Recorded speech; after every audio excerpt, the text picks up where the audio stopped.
Γεια σας παιδιά, και στο σημερινό βίντεο έχουμε τον Mimster. Γεια σας. Και σήμερα θα παίξουμε Geometry Dash. Δεν ξέρω τι θα παίξουμε στο Geometry Dash. Θα παίξουμε απλά Geometry Dash. Geometry Dash. και τι θα κάνουμε στο Geometry Dash. ξέρω τι θα κάνουμε στο Geometry Dash. Όχι, εντάξει, δεν το ξαναλέω. Geometry Dash. Απλά θα παίξουμε Geometry Dash.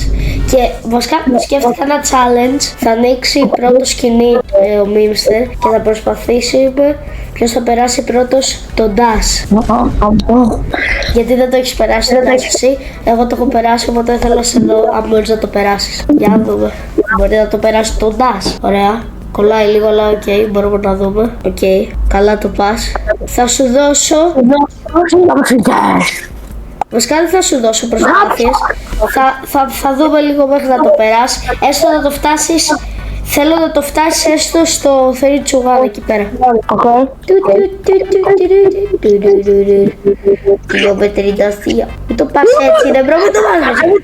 Μπορεί και λαγκάρι έτσι. Ναι, έχει μουσική εδώ μεταξύ, αλλά εκεί δεν πειράζει. Θα βάζω δικιά μου μουσική πίσω να παίζει. Δεν ξέρω τι μουσική έχω βάλει. Δεν έχω παίξει εδώ και πάρα πολύ καιρό, μαλακά. Δεν είναι δικαιολογία αυτή.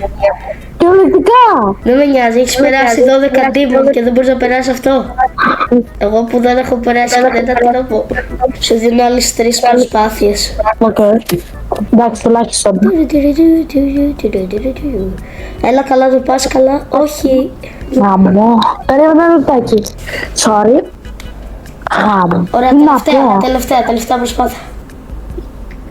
Τέρμα. Λοιπόν, ήρθε η σειρά μου. Τώρα θα δείξω Geometry Dash. Χρήστο από το μέλλον. Έχω πολύ κακά νέα γιατί το υπόλοιπο βίντεο όχι ότι σταμάτησε να γράφει, απλά εγώ τράβαγα μόνο το Discord και έπαιζα Geometry Dash χωρίς καν να φαίνεται, οπότε νομίζω ότι το βίντεο πρέπει να σταματήσει εδώ πέρα. Αν σας άρεσε το βίντεο, κάντε like και subscribe.